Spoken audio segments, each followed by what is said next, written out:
Hi, I'm Scott Simpson, And I'm Charla Stever. and we are learning specialists at Compass Partners in Learning out of Rapid City, South Dakota.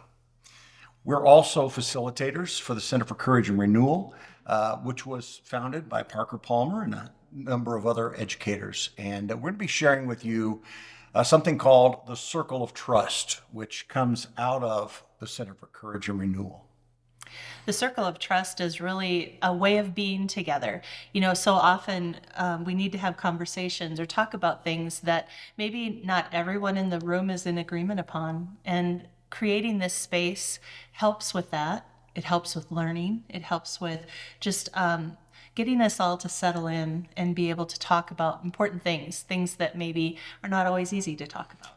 As you would assume from the name, it is about building trust, and it's also about making a safe space so that everyone can really show up with their full selves, not feeling a danger and needing to hide and needing to kind of shape everything that they say to be safe. So that's what we'll be sharing. It creates those safe spaces. It also helps us to develop lifelong skills that kind of spill out into everyday life. We use this sometimes in trainings. We use this in retreats. And it's a very specific thing that happens during a retreat where we really adhere closely to something called the Touchstones, which we'll be sharing in a moment. But really practicing that in retreat or in a workshop, the more you practice it, the more it kind of spills over into your everyday life. That's the part I was going to share too. Scott and I have been working with this since about, I think 2008, 2009 was the time period we were in a circle of trust together. It was a Courage to Teach seasonal retreat series. And that was really formative for me as an educator, but also in life. I think I've taken a lot from that and tried to practice that in my daily life with my family, with friends, just to try to be better at engaging, being present, listening, all of those important things with communication and trust. It raises an awareness. I remember one educator that we worked with who kind of described it like this. Once he figured this out, he realized that he had been kind of leaving a path of destruction behind him in his communication patterns. And when he became aware of it, he began to shift in the ways that he communicated with colleagues, with teachers who were working under him. And so it's a really, really helpful thing in all settings and all situations. So we're going to go ahead and get started with the structure of the circle. Unlike a lecture, it's not hierarchical. There's not a singular expert standing up and delivering. Instead, it is a circle, which means we can all see each other and no one is above anyone else. It also sort of implies that no one's perspective or opinion is above anyone else's. All the opinions are respected. All are welcome. I think that equal access is really important too. That everybody can see each other, everybody can see maybe whoever the teacher is in the moment, whoever's speaking. I think that's really an important piece of this. One of the things that we really focus on with a circle of trust is the fact that we are all human beings rather than human doings. Our doings are important. The things that we've accomplished in life, the things that we do for work, those things that we're known for, I guess, with different accomplishments, those are important. But first, what we like to do is get to know the human being. So who are we as people? Who are we, what kinds of things are we passionate about? What kinds of things do we care about? The real things we talk about when we actually have trust with another person. And we're not just trying to impress them or hide something from them, because those doings can also include things that we want to hide.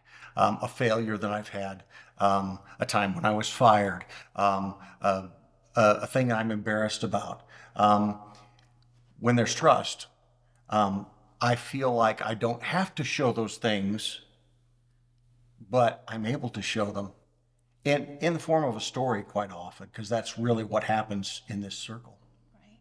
So really emphasizing that idea of who we are, over what we do is probably the most important thing. So the other big piece in a circle of trust is something called the third thing. Um, and the third thing is something that really kind of ignites the fire for our gathering, for our conversation. It might be a poem, it might be a reading, it could be a song, it could be a piece of art, a visual picture. It could be almost anything, but it's something that every individual in the circle is going to engage with first. We're all going to have this shared experience of either reading or listening to or watching this third thing. And so that places us kind of, even though we may be coming from very different places and be very different people, we may not even know each other yet, that gives us this commonality that we're together around this third thing. Something I've noticed about a third thing, it really doesn't matter what it is. As long as there's enough there to engage with and get some conversation started, whatever is on the minds of the people in the group, that's what's going to come out. Yeah. It's really interesting. It's kind of like a non-personal anchor. If we read a poem and it suggests to me something that's in my past, well, instead of someone asking me, tell us about this thing in your past, Scott, we're all responding to this. I say, you know what? This line reminds me of this thing that happened to me when I was in fifth grade. And I might even have the confidence and courage to share that. Then everyone around the circle has not only learned something from the third thing, they've also learned something from me. And I learn from them as they share. So the third thing is really important, and it's what we kind of gather around. But one of the other things that is vital, I think, for a circle of trust is the opportunity for some personal reflection time. So after we've all had a chance to maybe initially engage with that third thing, there is usually time created where the individuals can sit and reflect on it on their own, kind of think about maybe what it brought up in them as they were sitting in the circle, but also what are the key things that I feel kind of bubbling up inside of me. And that personal reflection is really important, and the time to yourself. Yeah. Because it's very easy once somebody says something, if you jump right into a conversation, or maybe we come together in a triad or something. If we do that and everyone just starts talking, you lose sight of those things that we're starting to bubble up. Right. And so it's really important that we have that time so that when we come together to share what it was we were thinking about, we have done our own processing and have gained something from that personally first. That time might be something really short and quick, like just sitting and thinking for a moment. Might be something more extended, like journaling. It might even be a really extended journaling time where we say, hey, go out and find a quiet place, take a walk. Sometimes we do this out at the camp. And if it's a beautiful day, to take your notebook or your journal and go out and find a nice place to sit for an hour and think about this and process it on your own before you come back and gather with maybe a triad or a quad. So once that's happened, then we usually frame a time for some sharing and some deep listening. And what's really important about this, and this can be, it's very structured in a retreat setting. It can be as structured or as unstructured as it needs to be. But what's important is that every voice is heard and that relatively equal amount of time is provided for each person. Sometimes, and people may push against this, but even to have a timekeeper, to say you've got 15 minutes, you've got 3 people, make sure each person has about 5 minutes to share. For the rest of us, the other 2 of us, to listen deeply. I'm not going to jump in. I'm not going to say, oh, that reminds me of, or you know what I think about that. It's their time to share. We'll talk about some other things that might happen in that time that fit with the touchstones. But it's important that every person has that time then to share after they've had that reflective time.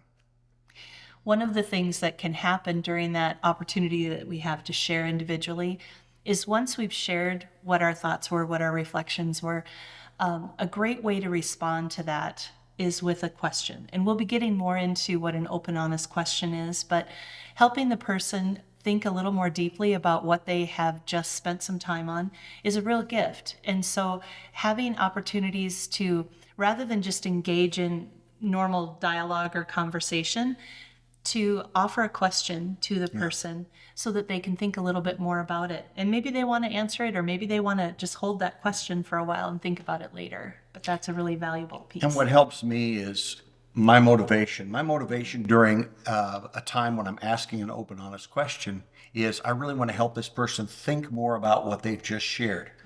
It's not a time for me to share what I experienced that's like that, or to one up them with a better story or a bigger idea. It's really time to just lift them up with a fresh question that they may not have thought about.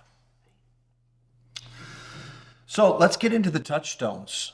And these are kind of like norms, but in a different way. They're not really rules that we're going to follow, they are ways of being that we're going to adhere to when we're in this circle. When we're at a retreat, we'll practice these very stringently during a circle. When we go eat lunch, when we're chatting informally, we don't necessarily force these to apply, but what happens is they do spill over some. So, and that's kind of nice. And some of them focus on us inwardly, the things that are going on inside of us as we're engaging. Some of it focuses on how we engage with the other too. So you'll kind of see the difference between those two. So we'll begin with give and receive welcome. Before I gather with other people or with another person, I like to do a self-check. Am I ready to give welcome? Am I in a welcoming mood? Am I ready to be welcomed? If either of those is not really present, then it might not be a good time for me to gather with these folks. I really need to get myself in that position where, because it needs to be a welcoming time when we come together to communicate, or else the communication is not going to be productive. The second one is to be present as fully as possible. And that one is more than just the shutting your cell phone off. All of us come with lots of things going on in our lives. We have, our families, we have our jobs, we have lots of things that take our time. And sometimes it can be hard to check out of that. And so for that little bit of time, maybe that you're going to be in a circle with a group of people as you're learning right now, or if you were on a full retreat, taking time to set all of that aside just for that little bit, knowing it'll be there when you come back, is really important, because if we're feeling ourselves being stretched or pulled between multiple things, that can really impact what the circle feels like. The next one is what is offered is by invitation and not demand.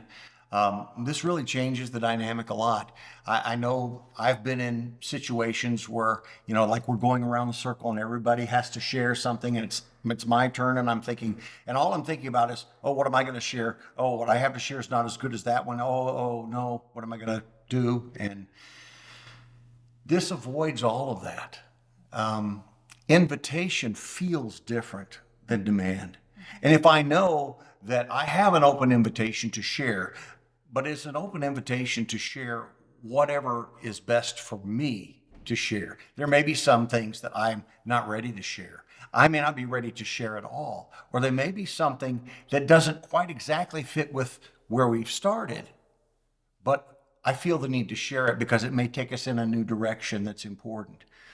All of that is by invitation. And once people really understand that, that feels really different than kind of in a slightly dangerous kind of social engagement where, what are they going to think if I share this? I better keep it quiet. You can tell when you're in that space too, like if you're feeling pressured, because you start to forget things. I can't even remember my daughter's name in the moment. It's just, you want to be more settled than that. Yeah. So the next one is speak your truth in ways that respect other people's truth.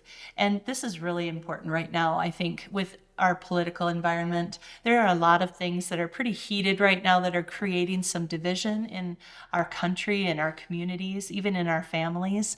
And so being able to share exactly what you feel and think about something, keeping in mind that the person across from you may feel very differently. And I think that's just so important right now. How can I share this in a way that's not going to shut down the conversation or isn't going to cause that person to put up some defensive wall?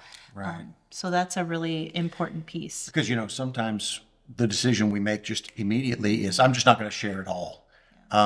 Which certainly by invitation, that's something you can do. If you feel like it's not safe enough to share your perspective on something, then don't share it. But this encourages us to think about that other way of sharing where I can really be honest about my perspective, but in a way that really respects the other people.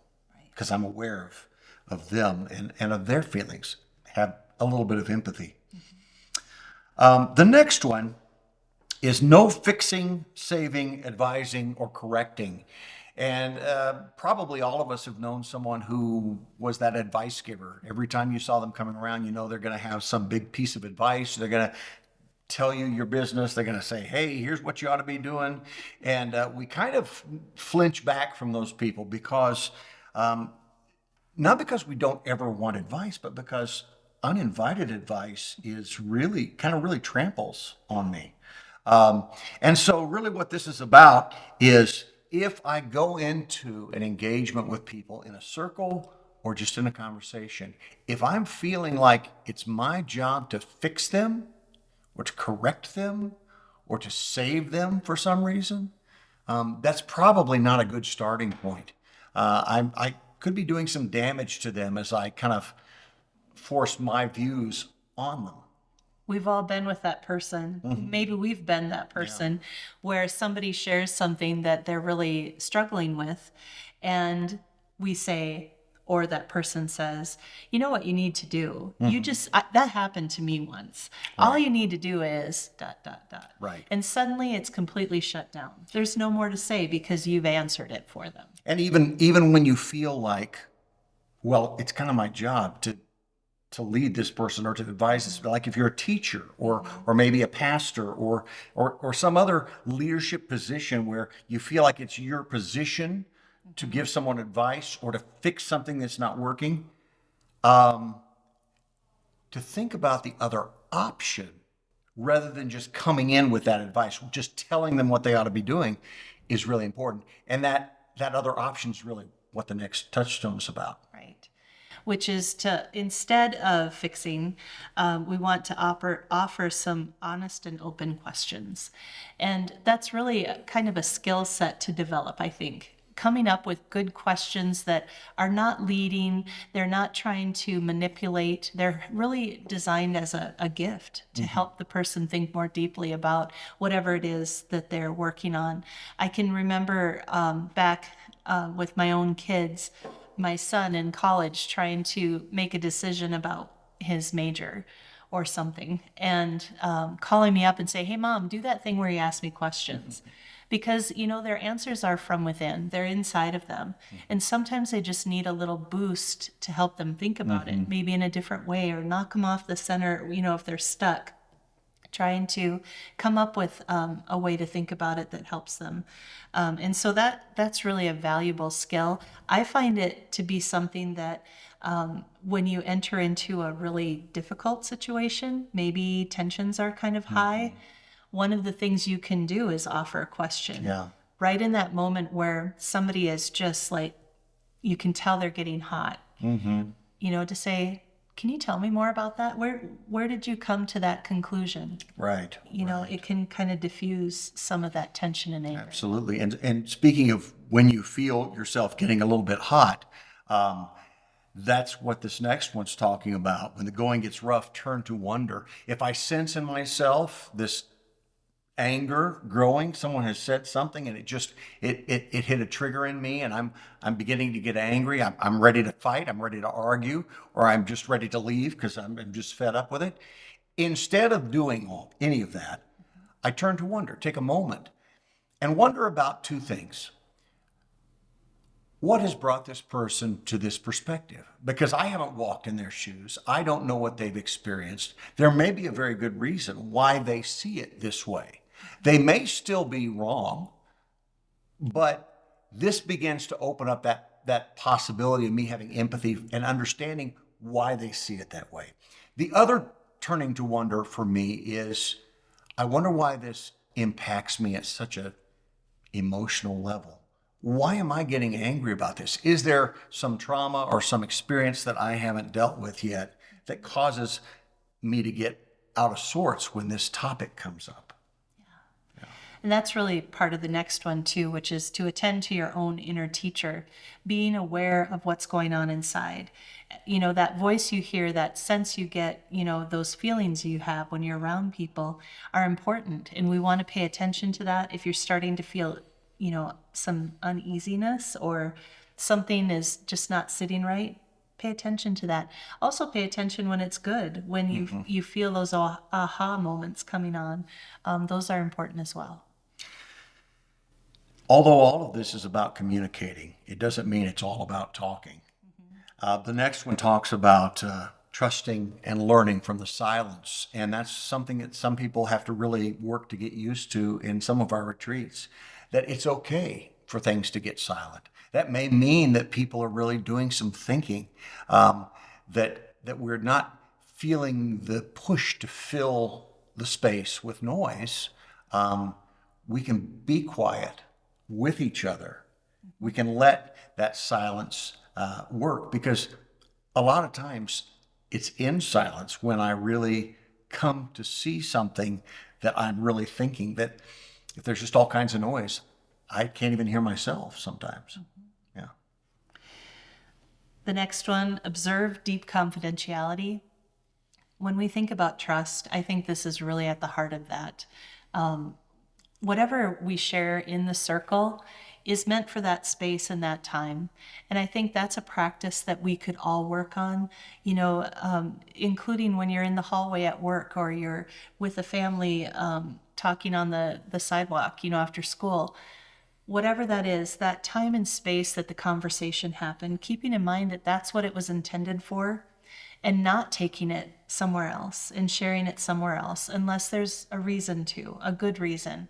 I think that sometimes that gossip cycle gets going in schools or businesses. It's hard. Yeah. Something that someone said, intended in that moment, gets shared out, and it really, really just ruins trust. Yeah. Yeah. The final one is really about a posture that we can have when we're going into an engagement with other people. It's know that you can leave with what you need, or that if it's not immediately obvious, that those seeds have been planted and that you'll discover that over the next few weeks. When I enter into an engagement with another person, and I really believe that something productive and useful and helpful is going to come out of it, it's far more likely to happen. If I'm almost certain that, well, nothing worthwhile is going to come out of this meeting or this gathering or this conversation, I've almost ensured that nothing will. So it's really having that attitude that, you know what, this is going to be good. This is going to be good. So those are the touchstones, and I would say they've been one of the most impactful kinds of transformations that have happened in my professional life, even in personal life as well. But they really change the way it feels when we come together to learn, to have a conversation, to whatever, to do the business of the day. I think about with my students, once I started using these in my classroom, my students got used to that. That's how we do business. And it really changed the feeling of it. And I felt like my students were more settled, more able to engage, less of that sense that they're sort of in that fight, flight, freeze mode that we get into sometimes when we're feeling unsafe. And so they're really a valuable set. Yeah. And I think we do refer to them as touchstones because they're not something you get and just have. They are something you go back to and you work on over time. And you may work on one of them a whole lot for a long time. And then another one becomes more important to you. One, though, that consistently comes up as far as people saying, I would really like a little more clarity or a little more work on this is that asking of open, honest questions, because it really is a skill, and it's something that we uh, don't do on a regular basis. I think most of the time in our society, a lot of times we ask questions for other reasons. We ask questions to test someone. We ask questions to give advice disguised as a question or to manipulate someone. And becoming aware of that is incredibly helpful. And then knowing how to ask questions that really are open and honest is important. So we'll just give a couple of reminders for that. One of the things that will help you know if it's an open, honest question is if you are coming to ask because you don't have any idea of what the answer is going to be. You don't have a sense of what you know it should be, and you're trying to guide them there. That's manipulation. Yeah, This is something where you're truly just laying it out there for the person to think about. And maybe they'll choose to answer it, maybe they won't. yeah, And so having that sense of openness, truly, I'm not, there's no other intent behind this. And you know, there may be a few little tricks that you can remember. Like I know I've talked about. Well, what color is that feeling? That could be an open, honest question. Or if this feeling was a song title, you know, what would it be? But in all reality, these are not things that you have a list of. They're things that you come up with because you're doing that deep listening. And because your listening is not out of just pure curiosity or a desire to tell somebody else about something, it's really truly out of listening to the person and wanting to support them as they figure out where they're going with their own thinking. One of the things about an open, honest question that we're really trying to do for the person we're visiting with is to help them deepen their own self-awareness. You know, maybe you can see that they're struggling with it, and you can see that maybe if they open up this area, it'll help them to figure something out for themselves. And you know, I think that's probably the biggest thing about an open, honest question. When you can come to an answer on your own, that feels way differently than somebody giving you an answer or somebody telling you that little piece of advice that you then use maybe, but it doesn't feel the same. Yeah. And you know what's interesting about that? We sometimes think that all we have to give is an answer to a question you have. But what an open, honest question does is it offers you a different angle to look at your own situation. It maybe helps you to think more creatively because maybe you've thought about it and thought about it and thought about it, but you're always looking from this angle. And someone asks a question that kind of turns it for you. And suddenly you've got all kinds of new insight. It's still your insight. They haven't told you what to think, but they've given you a new way of looking at it. That feels so good too. Yeah. When you come to that, you can feel it. You can feel sort of like a relief when that happens, when you suddenly have a sense of, oh, now I know what I need to do or what I was thinking. It's good. Absolutely. Good stuff. Well, we are both facilitators, and we kind of do this on a regular basis, facilitate circles of trust. But that doesn't mean you have to have a facilitator to be able to practice these ideas. You can bring in those touchstones. You can create a circle. You can practice these concepts on your own and work toward whatever setting you're in, whether it's in a classroom, in a small group, in a church setting, in a social setting, whatever setting you want to bring these to. It really is helpful, especially if you're finding that there's polarization or divisiveness kind of crops up, or maybe our space, some people aren't feeling safe to really be themselves and to really share. I have loved what different educators especially have chosen to use these for. We've done it with business too, and clergy, but in education, you know, since you're together every day in the classroom, we've seen elementary teachers who have actually written child-friendly versions Yeah. of these on stones that they keep in their classroom and they pull out and they use when they have a circle of trust. We have seen educators who made a place for silence in their classroom. They actually had a big circle of desks, and one desk had the name silence on Yeah. it to remind them that that's okay and important part of the circle. So we really encourage you to think about this in whatever way is helpful for you in your setting. And then do that, and feel free to take them and modify them, change the wording so that it fits whatever your audience is, and see how that works for you. And if you need any support, our contact information will be accompanying this video. And also, you can always go to courageandrenewal.org, and they have lots and lots of great information about circles of trust and touchstones. So we hope this has been helpful for you. We hope this will be something you can practice in the near future, and that it creates some transformation in you in some way that is really a positive growth for you. Thank you.